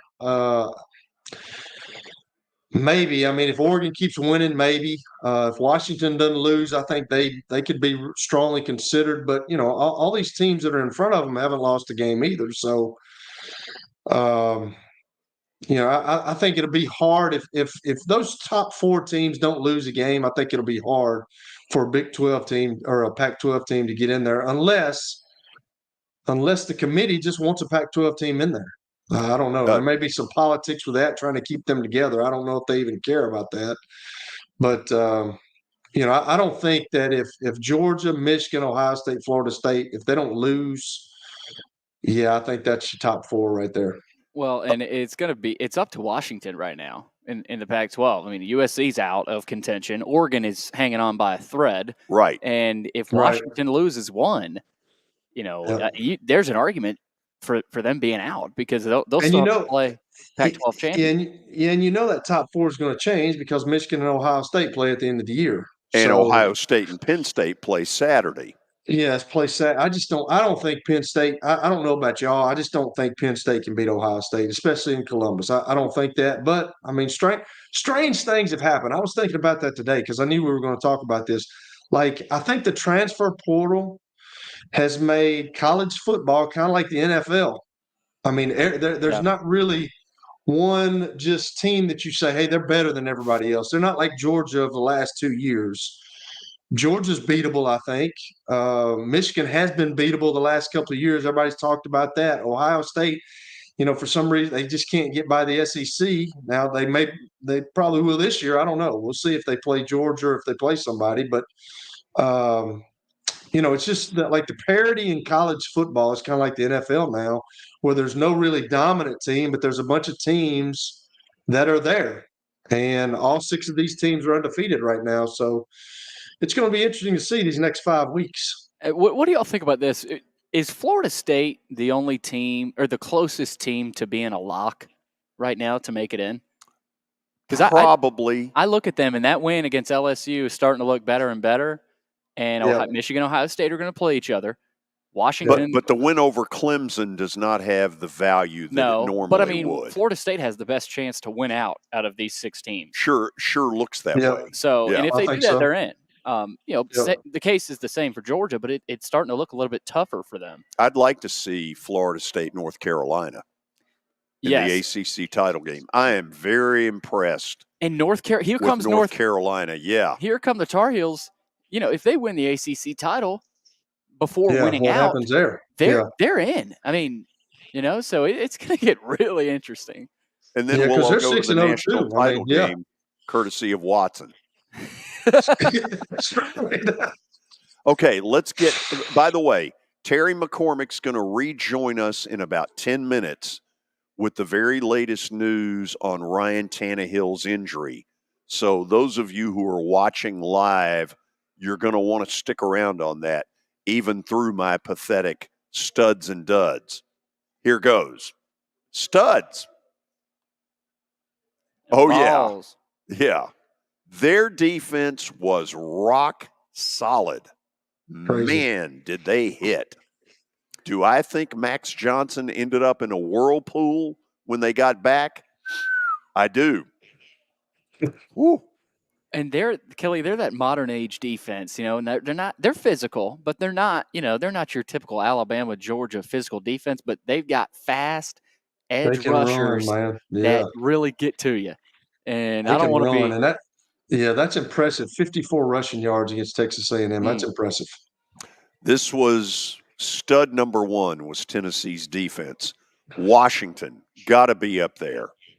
Big win at home. It took everything they had to get by Bo Nix in Oregon. That was one of those matchups that had gotten ballyhooed that was every bit as good as the billing. Big win for Washington. Third stud, Missouri. MIZ. They didn't just win. No. They won going away. I think they outscored Kentucky like 38 to 7 or something like that. Yeah. After being down 7-0 or something crazy. There was a crazy number in there after that fake punt. Here comes one that nobody paid any attention to with all of the other games. Arizona had lost in double OT to Southern Cal a week ago. Went up to Washington State, which had been mauling people at home, and just said, "We are your daddy." Look at that. 44-6. Arizona's a good team. Listen, they almost got USC. This guy at Arizona, Jed Fisher, I think Jed Fish, done a really nice job. Yeah, starting to get them back. Pay attention to them this next couple 3 weeks. After Kevin Sumlin sort of torpedoed it. Yeah. Now to the duds. 29-0 against Stanford. That's pitiful. Stanford. Play some defense. Stanford's not the 85 Bears. They're not the juggernaut. No, they're not. They may win the Quiz Bowl, but they're not very good. I mean, and this was at home. Dion, take the glasses off, get the rose-colored glasses off, and look around. You won't tell him that to his face. You won't tell him that to his face, George. No, absolutely not. No, he'd call you a hater. Well, but he's a former Brave, so he should appreciate that I was behind him then. Here's dud number 2. Nice defense. Oh, nice offense too. 48 to that offense. 28 of those points were off turnovers too. Ooh. Well, I've been telling y'all that the last couple of weeks when we talk about USC. I just didn't know if their defense could hold up, and we found out their defense ain't very good. Next one is a team that had gotten some people's attention, and then they pooped the bed. Maryland gets beat by Illinois at Maryland. Ugh, not good. And Illinois is not a juggernaut either. No. George, it's really bad because we're going to have these silly underdog picks this coming up week, but that was my second pick. Illinois to beat Maryland. I just didn't think it would happen, and I picked Michigan State to beat Rutgers, son, and they're leading 24-6 and get beat 27-24. Are you kidding me? Oh, bitter. Very bitter.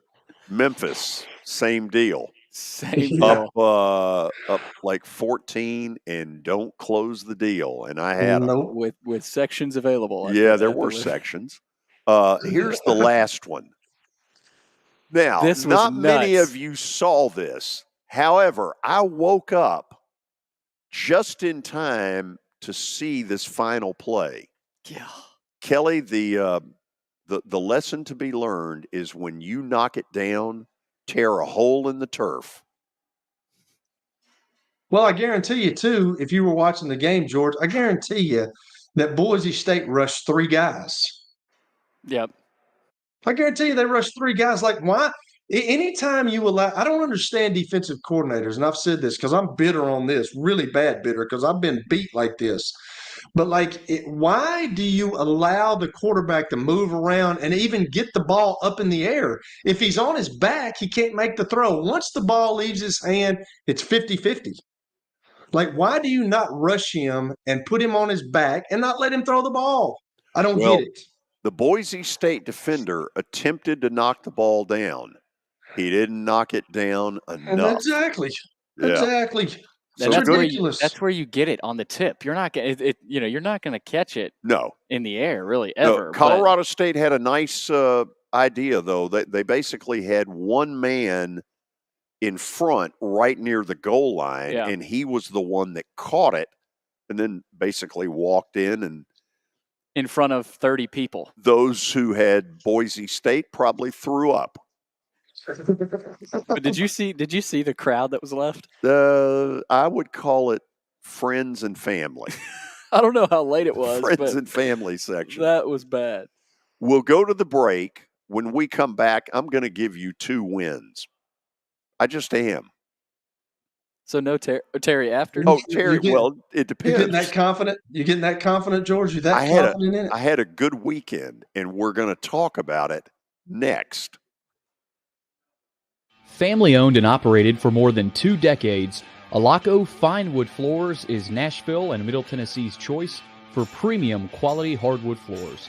Since 1995, Jimmy Alaco and his army of employees have embodied the approach of taking pride in one's craft and providing superior customer service, growing from a one-man shop to a team of 23 professionals who share the founder's passion for quality craftsmanship and customer satisfaction. If you are interested in contacting them, you can find their headquarters at 2505 Winford Avenue in Berry Hill, or give them a call at 615-356-0303. Again, that's 615-356-0303, or log on to alacofinewoodfloors.com. Alaco Fine Wood Floors, serving Middle Tennessee's hardwood flooring needs since 1995. You were in a crash. Yeah. Your kids were in the car with you. We're very lucky to even be telling this story to you. Nikki treated us like family, and she was very caring and loving, and I'm just so grateful for that. She was somebody I could trust, and being a veteran, that's so important to me. My kids are going to have a better life now because I don't have to worry about those expenses that we were out. Your family has really created a legacy of trust, and I would recommend you to anyone.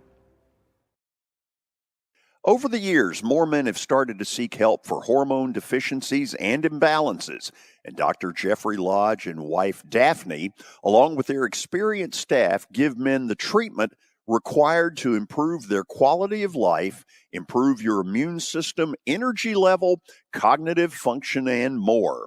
There's no better time to achieve a healthy lifestyle. What are you waiting for? Give Cool Springs MD a call today for an appointment at 615-486-3458 or visit the website coolspringsmd.com. Star Physical Therapy was established in 1997 with one great mission: to serve. If you're hurting, don't wait to receive physical therapy. You don't need a referral to see their physical therapist, and early morning and evening appointments are available. Make the call to 615-673-1420 and get rid of that pain. Star Physical Therapy, the official health provider of Football Friday. Convenience and value, 2 words that we expect when we do business. Our goal at JHA Company is to deliver just that, both to our school partners and to our customers. Whether you're purchasing photos, yearbooks, class jewelry, letter jackets, school spirit wear, or senior graduation products, we strive to make the experience easy, convenient, and cost-effective. Find out more at jhacompany.com or call 615-867-6345 for more information. JHA, one source, one company.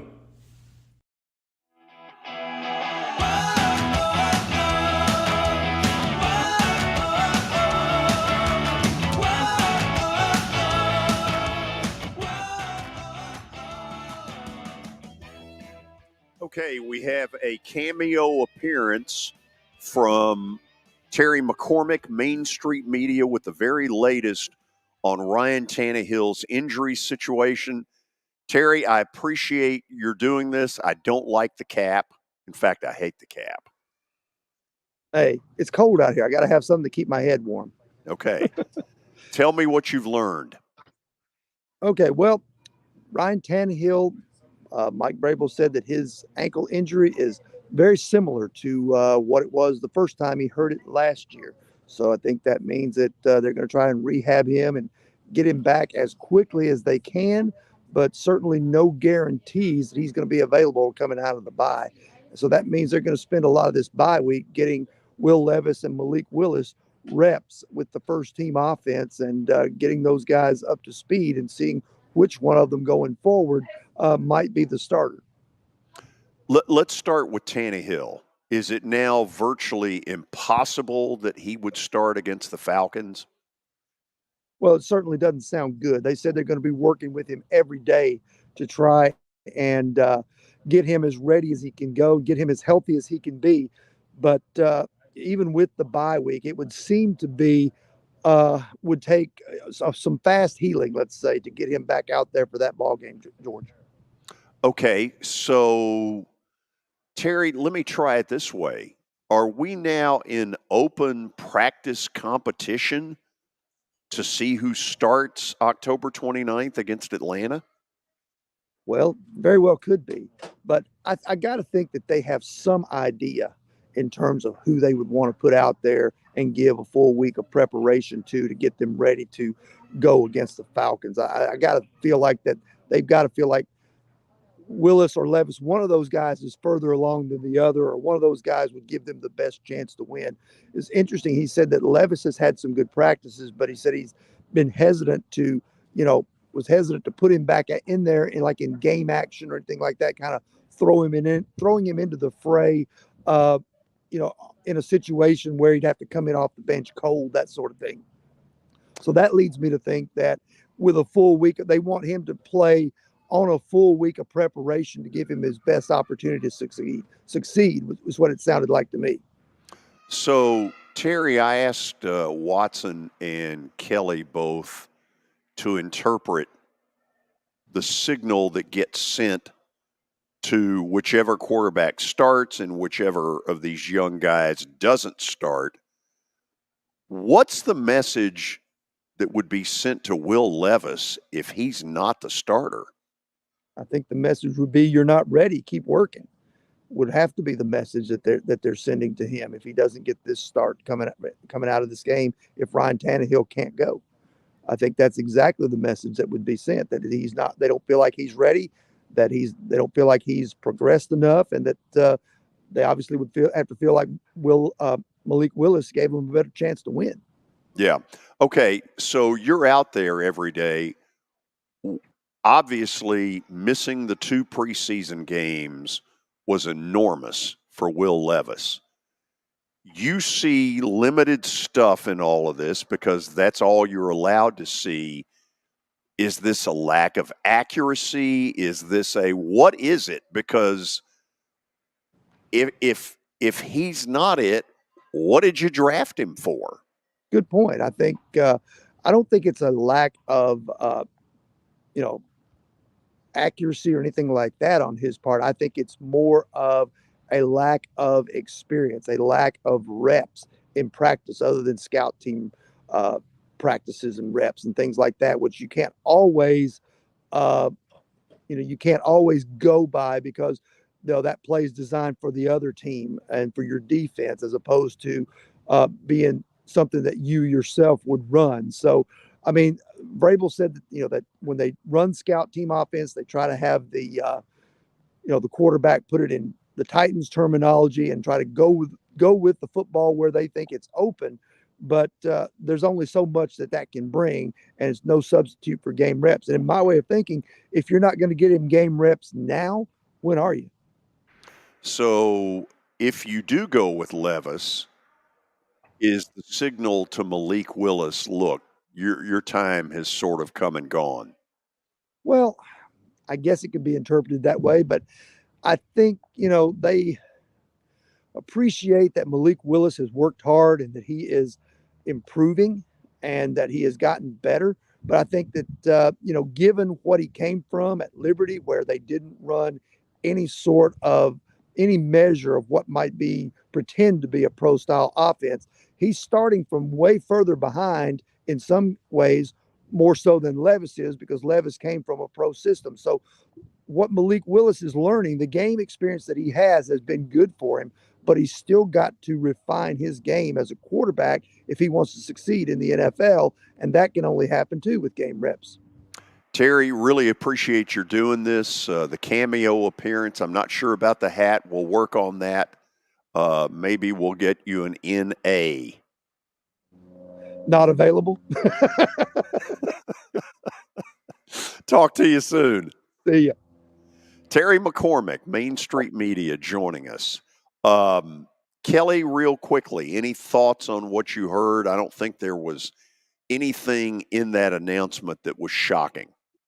No, I just I hate it for Ryan Tannehill, man. It's just it's to the point now. He's getting older. You don't recover as quick as you did when you were younger.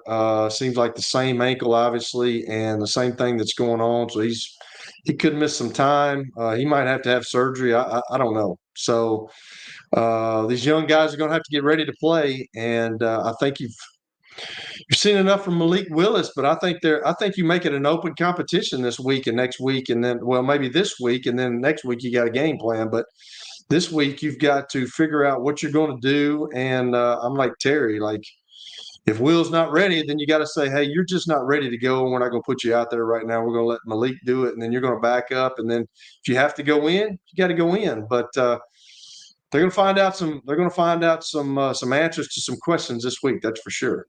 Tannehill is 35 years old, Kelly. I mean, what were you? How old were you when you kind of said, "Okay, I don't know if I." I was 34. I was 34 years old when I retired. I came in at 22. Played 13 years. I was 34. And I just knew. You think you probably had 2 or 3 years left? Good years left. I did have 2 or 3 more years left, but I'd had such a bad taste in my mouth from the situation that I was in Minnesota that the coach and myself did not get along. And I went back on what Tom Moore told me a long time ago. He's like, there's a lot to be said about a guy that just keeps his mouth shut and plays for a long time. And I had done that up until that point, but then I couldn't keep my mouth shut, and it kind of came back and bit me in the rear end. And then he kind of bad-mouthed me, but I could have squeezed 2 or 3 more years out. There's no question, and I probably could have got me a Super Bowl ring because Bruce called me the year that Charlie Batch got hurt in Pittsburgh, and that was the year that they went to the Super Bowl in Detroit and won that. So I was their first on the list to come up there and work out, but I told those guys, like, I'm not working out, man. Y'all have already got me on tape. Y'all have seen enough. Like, you either want me or you don't. So, yeah. I ask it because, I mean, 35 seems to be, like mid-30s seems to be when a lot of quarterbacks sort of make that decision of, okay, do I want to – I mean, Tom Brady – how old was Tom Brady? He's kind of an outlier. But okay, but Billy, let me ask you this. To me, this is not an injury of he's old and feeble. He's gotten the hell beat out of him. Any quarterback in that position was going to get hurt. I don't know about feeble, but he is old. And I mean, but let's not put him in a wheelchair. I mean, he's not. Old is, but in the NFL, relative. It is getting kind of up there. I mean, I was starting to feel things when I got injured. I couldn't heal like I used to, but they've got some of the state-of-the-art stuff in that training facility that they can get him back as quick as they can. Yeah. They work, and that's the good thing about being hurt. There's nothing good about being hurt, but if you are hurt and you're in an NFL facility, they're going to get you back on that field as fast as they can with all the new technology they have. I asked just because, I mean, I was wondering how old Tannehill was, and then, I'd love to know the average of, like, this is the age where a lot of quarterbacks, like the average retirement age. And I just feel like he might land at another team, but he also might make the decision to who knows? To call it. I don't know. I'm taking up for him. Look, I've been saying for weeks, he's going to get hurt. You get him hit that often. These are not glancing blows. Tom Brady didn't get hit in his entire career. If you add them all up the way Ryan Tannehill has in the last 2 years. He's done everything. My God. He's gotten the crap kicked out of him. Yeah. Look, whatever level of quarterback you think he is on the toughness meter, he's up there pretty damn good. Oh, yeah. Yeah, he's tough. Yeah, there's no question. So am I, Kelly. No. No. I was going to ask you if you're using that commercial. Have you gone and got your testosterone level checked, George? Kelly, let's move on to the important issues of the day. The more important issues. Plaster's Bet of the Day brought to you by Bart Durham Injury Law. Give them a call, 615-242-9000, or log on to bartdurham.com. Let's check They out. did find that I was missing some brain cells, but not enough to have a losing weekend. Wow. No, look at that. George, Yeah. look So at that. let me say this. 2 of the wins were fairly greasy. Okay. Fresno State won by a half point. The Raiders won because Mac Jones took a safety with 2 minutes left in the game. Patriots were down 2. Suddenly they were down 4. The line was either 2.5 or 3. So a little of it's greasy. I went 6-2. But you know what? When you get screwed and lose like that, nobody cares. No, I think I might have called Florida beating South Carolina in Columbia. Well, congratulations. But that was another tight line. But see, the term might have, I come out here every day and put it on the line. Yeah, Billy does it from he does it from the sidelines. Right. What we would call is not on this. a Monday morning quarterback, which is, by the way, what we do for a living. So should we get to the victories today? Let's do it. Okay. Take a look there. How about them Yeah. Cowboys? Okay. That's a dangerous line. It's very dangerous. So here are the things I'm going on. Dallas has been hearing all week, you suck, after the loss to the 49ers. Specifically Dak. Right? Yeah. Okay. So they got a little something to prove. Secondly, San Diego doesn't play a lot of defense. Now, they got a great front four that includes Bosa and Khalil Mack. Mm-hmm. But other than that, the Chargers don't play a ton of defense. Dallas will have a home crowd tonight in L.A. You watch. There'll be more Cowboy fans there than there will be Charger fans. I'm going Dallas. This is a gut call. That's a gut check. It's a gut call. The other one, look, until the Phillies lose at home, you got to take them. You got to. They keep winning. They don't lose. That's an unbelievable atmosphere up there, guys. That was. I mean, I watched that game from start to finish. That's those people. I don't even think they ever sit down, George. I know it. They're borderline psychos, but it helps them. They are, but if you lived up there, you might be too. Yeah, and they haven't won. They haven't been here in a while. I mean, they were there last year, but listen. I mean, my hat's off to them. They beat the crap out of the Braves. I don't know. I'm gonna tell you this, it wasn't man. Close. Like Bryce Harper.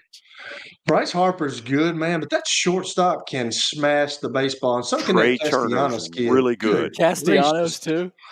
Oh my gosh, he's good. And they're the kind of team at home when they get rolling. Look out. Yeah.